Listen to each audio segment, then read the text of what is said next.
स्वागत है न्यूज 21 में। मैं हूं आपके साथ शिल्पी बैनर्जी। काम ऐसा करो कि आपका काम आपकी पहचान बन जाए। इस पंक्ति को सच कर दिखाया है हिंदू नेता दीपक दुबे जी ने। सर, आपका स्वागत है। धन्यवाद। कैसे हैं सर आप? अच्छा हूँ सर, अभी हाल ही में अमलीडी में शिक्षा के लिए आवंटित 9 एकड़ की जमीन जिसे रामा बिल्डकॉन को आवंटित करा दिया गया था, इसके विरोध में काफी लोगों ने, काफी बजरंग दल के कार्यकर्ताओं ने विरोध प्रदर्शन किया और आखिरकार इस जमीन को शिक्षा के लिए वापस से ले लिया गया। तो इसके लिए सबसे पहले तो आपको बधाई। धन्यवाद। आपको भी, आपके चैनल को बहुत बहुत बधाई, धन्यवाद। सर, इस बारे में आप क्या कहेंगे? कुछ बताइए हमारे दर्शकों को। बिल्कुल बिल्कुल। इसकी जो कहानी है, इसके पीछे वाकई बहुत से लोगों ने आंदोलन किया। हमार माटी हमार भुइयां रक्षा समिति अमलीडी के लोगों ने बहुत चढ़ बढ़कर काम किया इसके लिए। इसके अलावा वीर हिंदू परिषद और राष्ट्र बजरंग दल के रायपुर महानगर के जो कार्यकर्ता हैं, उन्होंने भी फील्ड में आकर, मैदान में आकर बड़े जोर शोर से आंदोलन किया।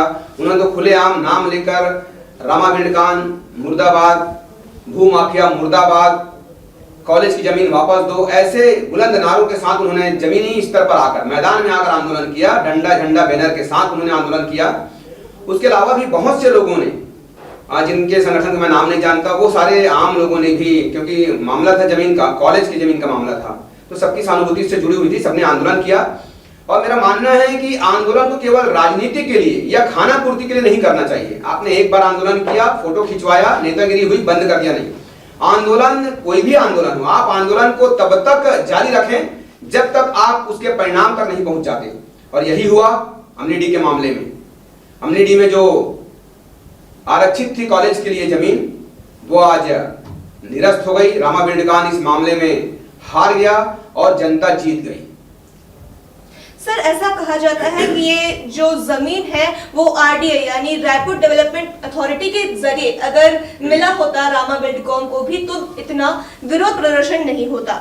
इस बारे में आप क्या कहेंगे? देखिए, शासकीय भूमि थी वो, और आपने ही कहा कि वो कॉलेज के लिए आरक्षित की गई थी, कॉलेज के लिए भूमि पूजन की गई थी। उसके बाद फिर वो आरडीए के माध्यम से दे या हाउसिंग बोर्ड के माध्यम से दे, किसी भी अथॉरिटी के माध्यम से दे, वो इलीगल था, गलत था, असंवैधानिक था। कॉलेज के लिए आरक्षित भूमि को किसी के माध्यम से क्या, वो डायरेक्ट सरकार भी कोई समिति बना के उसको पारित नहीं कर सकती, नहीं दे सकती। अगर ऐसा करती तब भी जो है समाज में आंदोलन होता। अब रहा आरोप प्रत्यारोप की बात। यदि आरोप प्रत्यारोप करते हैं, दोनों ही दल आरोप प्रत्यारोप लगा रहे थे कि कोई कहता था कि कांग्रेस के नियम थे जिसके तहत हमने आवंटित किया है, कोई कहता है कि भारतीय जनता पार्टी के लोग इसमें आरोपी हैं, उन्होंने जो है लास्ट में आवंटित किया। तो इस मामले में मैं कहना चाहूंगा, जहां मामला भू आवंटन का आता है या लाभ का आता है, सारे दल एक हो जाते हैं। अगर हम देखें, अभी पिछले बार हम लोगों ने आंदोलन किया था बेमेतरा में, कांग्रेस की सरकार थी, श्री राम मंदिर ट्रस्ट की जमीन थी बेमेतरा में, उसकी भी हेराफेरी हुई, कांग्रेस की सरकार में हेराफेरी हुई और विधायक के रिश्तेदार पर आरोप लगा। आशीष छाबड़ा जो विधायक था, उसके ऊपर आरोप लगाया गया था कि उनके रिश्तेदार को जमीन आवंटित की गई है। आज भी वो लंबित है मामला। तो सरकार किसी की भी रहे, जहां लाभ का मामला आता है, सब शांत हो जाते हैं, चुप हो जाते हैं। जनता को सामने आकर आंदोलन करना पड़ता है और ईमानदारी से आंदोलन करें तो उसका परिणाम सामने आता है, जैसा कि आज आया है।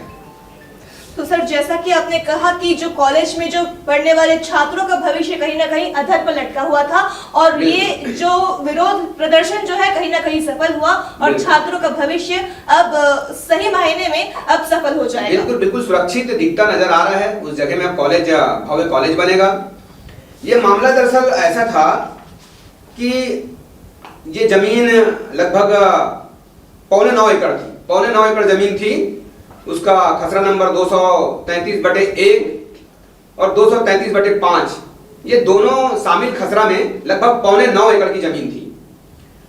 और आवेदन के लिए जो है ये लगाया गया था 2023 में ही, जो है ये जब आचार संहिता था, उस वक्त इसमें सारे काम हुए हैं। भाई, आचार संहिता में तो कुछ होना भी नहीं चाहिए। आवेदन तो बहुत पहले लगा था, लेकिन स्टे भी मिल गया था, स्टे दे दी थी कोर्ट ने। उसके बावजूद 2023 तक मामला चलता रहा और 2023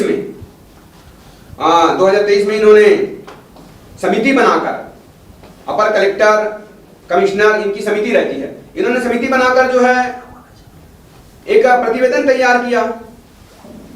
प्रतिवेदन कमिश्नर को दिया गया, कलेक्टर के माध्यम से कमिश्नर तक आया, कमिश्नर ने राज्य सरकार को दिया। फिर राज्य सरकार की एक समिति होती है जिसको अंतिम फाइनल हाई कमेटी कहा जाता है। उसमें टंकराम वर्मा जी थे, टंकराम वर्मा जी थे और टंकराम वर्मा की अध्यक्षता में ये जमीन आवंटन के आदेश को पारित कर दिया गया। तो यहाँ पे तो फिर कौन सी सरकार को, किसको बताएं, बताइए, टंकराम जी के उसमें हुआ। अब आप कहते हैं कि कांग्रेस का नियम था, कांग्रेस के नियम थे, उसके तहत हमने अलॉट किया है। तो भाई आप, वर्तमान सरकार की मैं बात कर रहा हूं, आप पूर्वत सरकार की बड़ी बड़ी योजनाएं बंद कर सकते हैं। श्री राम वन गमन पथ परियोजना बंद कर सकते हैं, नरवा गरवा घुरवा बाड़ी योजना बंद कर सकते हैं, गाय गोबर गोठान योजना बंद कर सकते हैं। तो क्या एक बिल्डर का आवंटन रद्द नहीं कर सकते? एक बिल्डर का आवंटन निरस्त नहीं कर सकते? तो इसमें राजनीति हो रही थी, दोनों की राजनीति हो रही थी, भाजपा की भी, कांग्रेस की भी। अच्छा, इन्होंने क्या किया, जो आवंटन हुआ, इनका लास्ट में जो आवंटन इन्होंने किया, ये 22 जुलाई को रमा बिल्डकॉन का आवंटित करने के बाद 22 जुलाई को इनका आवंटन लास्ट हुआ। 16 मार्च के बाद माननीय टंकराम जी की अध्यक्षता में कमेटी बैठी और इन्होंने आदेश जारी कर दिया 28 जून को, 28 जून 2024 को आदेश जारी कर दिया। आदेश जारी करने के बाद ये जो पिछला नियम था, कांग्रेस के जिस नियम के तहत इन्होंने किया, जो बता रहे हैं, उस नियम को इन्होंने बाद में जुलाई में 22 जुलाई को उसको वो रद्द किया। भाई आपको जून में करना चाहिए था, तो आपने प्लान कर लिया था कि हम पहले आवंटित कर दें रामा बिल्डकॉन को, उसके बाद उस नियम को रद्द करें, निरस्त करें।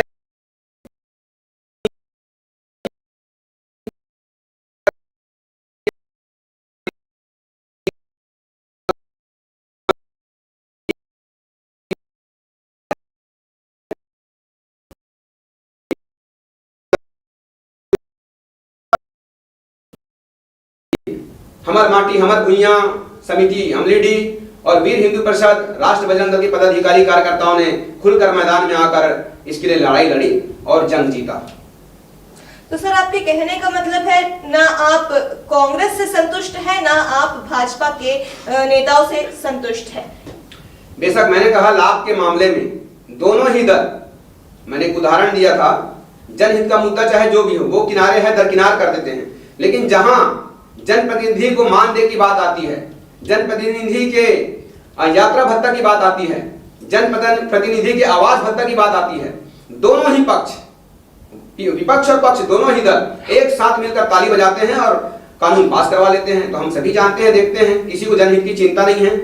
चिंता रहती तो यह जमीन आवंटित ही नहीं होता, न ये आवंटित होता, ना हमको आंदोलन करना पड़ता। तो मामला तो हम देख ही रहे हैं।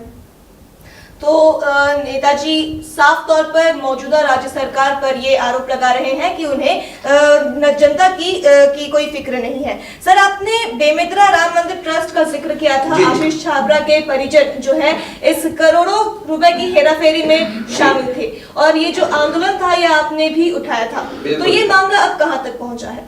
ये मामला लगभग वो भी, उसका भी रजिस्ट्री जो है निरस्त होने के कगार पर है। हमारे लोगों ने कानूनी कार्रवाई भी की है, कोर्ट में भी मामला चल रहा है, याचिका लगाए हैं।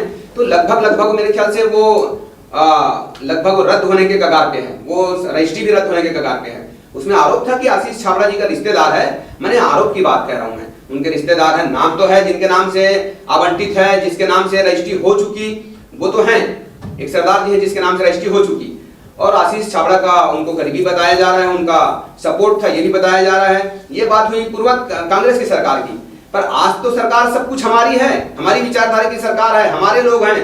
फिर कॉलेज की जमीन क्यों आवंटित हो रहा है, फिर कॉलेज की जमीन का बंदरबांट क्यों हो रहा है, कहीं भाटा गांव में शासकीय जमीन का बंदरबांट, तो कहीं अमलीडी में बंदरबांट, तो ये चलता रहेगा। मैं यही बोला कि आप किसी भी दल पर आधारित न रहिए, उसके भरोसे मत रहिए।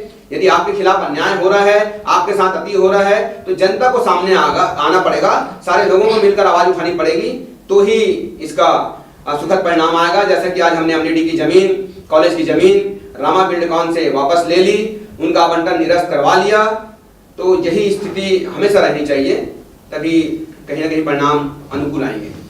आपने भाटागांव बस स्टैंड का भी अभी जिक्र किया था, ये मामला, इस मामले पर आप क्या कहेंगे, ये मामला कहाँ तक पहुंचा? भाटागांव का भी मामला है, वहां भी बंदर बांट हुई है, उसकी बहुत डीपली जानकारी नहीं, हम लोगों ने सूचना के अधिकार में मांगा है, दस्तावेज हमने मांगा है कि वो जमीन शासकीय थी तो ये किस तरीके से लोगों को, प्राइवेट लोगों को, पर्सनल लोगों के नाम से कैसे रजिस्ट्री हुई, किस आधार पर हुई, किस कानून के तहत हुई।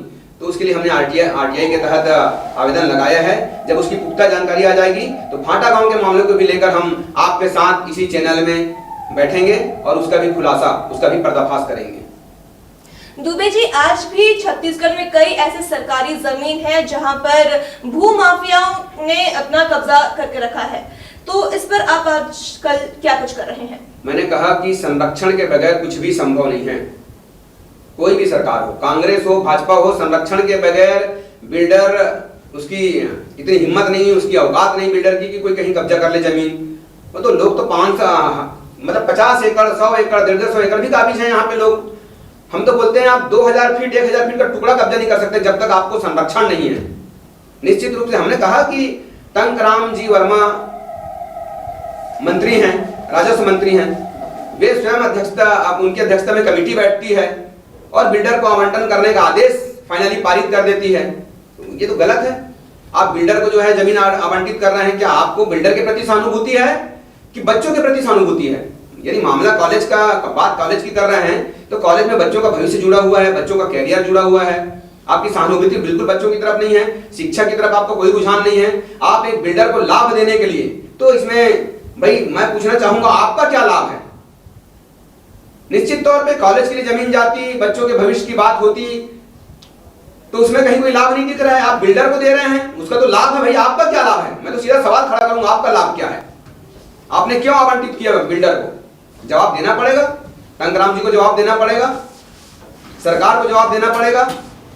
लेकिन मैंने कहा कि आंदोलन का प्रभाव है, हमने जो आंदोलन किया उसका प्रभाव है कि वो अपनी किरकिरी कराने से पहले, सरकार अपनी किरकिरी कराने से पहले, अपमानित होने से पहले, समाज के बीच में नंगा होने से पहले उन्होंने आवंटन को रद्द कर दिया।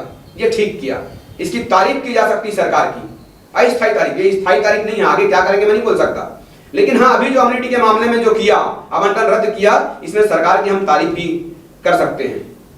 तो जैसा कि नेताजी ने कहा कि अस्थायी रूप से सरकार की तारीफ कर सकते हैं, कहीं ना कहीं आंदोलन की के जरिए ही शिक्षा की जीत हुई है। भविष्य जो कॉलेज के छात्र हैं, शिक्षा जो आजकल की डेट में शिक्षा ले रहे हैं, छात्रों की जीत हुई है। सर, आगे आप छात्रों के लिए और जनता के लिए क्या कुछ करेंगे? ऐसा है, मैं तो अभी स्वयं हिंदूवादी नेता के नाम से जाना जाता हूँ। लोग हिंदूवादी ने कोई मेरे को दायित्व तो है नहीं किसी संगठन में, पर मैंने देखा है, मेरा सहानुभूति, मेरी रुझान वीर हिंदू परिषद की तरफ है।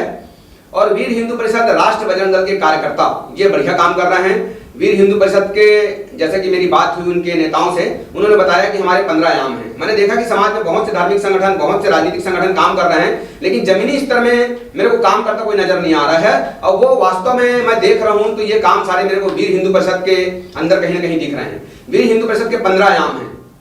वो छत्तीसगढ़ का संगठन है वीर हिंदू परिषद, उनके 15 आयाम हैं। वीर किसान परिषद, वीर महिला परिषद, वीर विद्यार्थी परिषद, वीर स्वास्थ्य सहायता केंद्र, ऐसा करके इनके 15 आयाम हैं। ये सभी आयामों में अपने अपने जगह में बेहतर काम कर रहे हैं। जो इनका विद्यार्थी परिषद आयाम है, विद्यार्थियों के लिए काम कर रहा है। जो वीर हिंदू परिषद का किसान परिषद आयाम है, वो किसानों के लिए काम कर रहा है। और जो इनका वीर महिला परिषद, वीर हिंदू परिषद के जो आयाम है महिलाओं का, वो महिलाओं के लिए काम कर रहा है। तो सभी फील्ड में ये लोग काम बेहतर कर रहे हैं, कम से कम मैं तो देख रहा हूं। और वीर हिंदू परिषद राष्ट्र बजरंग दल के कार्यकर्ताओं को इस चीज के लिए बधाई भी दूंगा, शुभकामनाएं भी दूंगा। दुबे जी, आपकी सरकार से, मौजूदा सरकार से अभी क्या कुछ अपेक्षाएं हैं? विष्णुदेव की जो सरकार अभी मौजूदा हालात में है, तो विष्णुदेव साहब की जो सरकार से आप क्या कुछ अपेक्षाएं रखते हैं? देखिए, ऐसा है, अभी बहुत सी चीजें मैं देख रहा हूं कि 1 साल, बेबी साल, इसमें कुछ लोग पॉजिटिव भी बात कर रहे हैं, निगेटिव भी बात कर रहे हैं। समस्याएं तो है, सभी सरकार में है। किसान की भी समस्या है, किसान को पूरा बारदाना नहीं मिल रहा है। छोटी छोटी समस्याएं हैं, लेकिन उन गरीबों के लिए बड़ी समस्या है। हम भले ऐसे ही सामान्य भाषा में बोले कि यार बारदाना की बात है, लेकिन उनके लिए बारदाना ही बहुत बड़ी समस्या है। बारदाना की दिक्कत हो रही है। तौल में आप जाइए मंडी में, तौल में जो है दिक्कत हो रहा है, बारदाना का वजन कुछ और है, बता कुछ और रहे हैं। इस तरीके का भ्रष्टाचार सभी फील्ड में है, शिक्षा का फील्ड हो, स्वास्थ्य का फील्ड हो। स्वास्थ्य में भी आप देखिए मेकाहारा की क्या स्थिति है, एम्स में क्या स्थिति है, सब जगह वही हाल है। विद्यार्थी भी परेशान है, किसान भी परेशान। लेकिन मुझे लगता है कि सरकार को देखना चाहिए, अभी सरकार को साल भर, बड़ी मुश्किल से साल भर हुआ है, इतने जल्दी आकलन करना सरकार का मुझे लगता है कि जल्दबाजी होगी, इंतजार करना चाहिए। हो सकता है विष्णुदेव साय जी अच्छे मुख्यमंत्री हैं, सरल सहज मुख्यमंत्री हैं, आगामी रणनीति ऐसी बनाएं कि प्रदेश की जनता उनकी योजना पे अच्छा महसूस करे, सुखी महसूस करे। सर, आप विष्णुदेव की सरकार को किस तरह से भूपेश सरकार से अलग देखते हैं?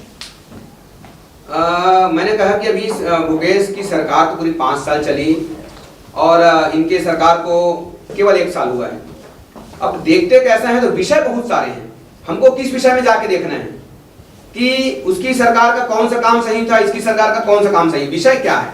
अब जैसे उदाहरण के लिए मैं बात करूं, शराब की बात करूं, उदाहरण के लिए मैं अभी ध्यान आ रहा है, विषय तो बहुत अलग अलग है। यदि हम शराब की बात करें तो शराब के मामले में पूर्वत सरकार, जो अभी की सरकार है, वो पूर्वत सरकार पर आरोप लगाती थी कि शराब बेच रहे हैं, शराब बेच रहे हैं, लोगों का भविष्य खराब कर रहे हैं, युवाओं का भविष्य खराब कर रहे हैं, गंगा जल की कसम खा के शराब बेच रहे हैं। अरे मैं बोलता हूँ, गंगा जल की कसम खा के आप यदि शराब नहीं बेच रहे हैं या आपने यह गंगा जल की कसम नहीं खाई है तो क्या हुआ? गंगा जल की कसम नहीं खाई है इसलिए शराब बेच सकते हैं? शराब तो हर हाल में बुरा है, वो गंगा जल की कसम खा के बेचे तो भी, आप गंगा जल की कसम नहीं खाए हैं तो भी शराब पूरा है। वो तो शराब खाली बेचती थी, आप तो शराब के साथ साथ अहाता भी बेच रहे हैं।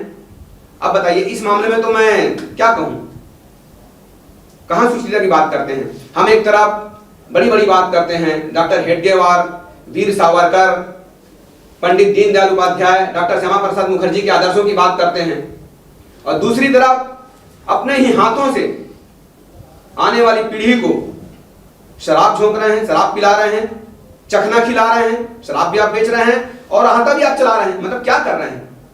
एक तरफ संस्कृति की बात करते हैं, देश धर्म संस्कृति की बात करते हैं, और दूसरी तरफ आप स्वयं शराब बेच रहे हैं। ये तो दुखद है, बहुत चिंताजनक है। पूर्व सरकार ने तो टेंडर दिया था और ठेकेदार शराब बेचते थे, आपके तो कर्मचारी शराब बेच रहे हैं। तो कहां, तो कहने और करने में अंतर है ना। बात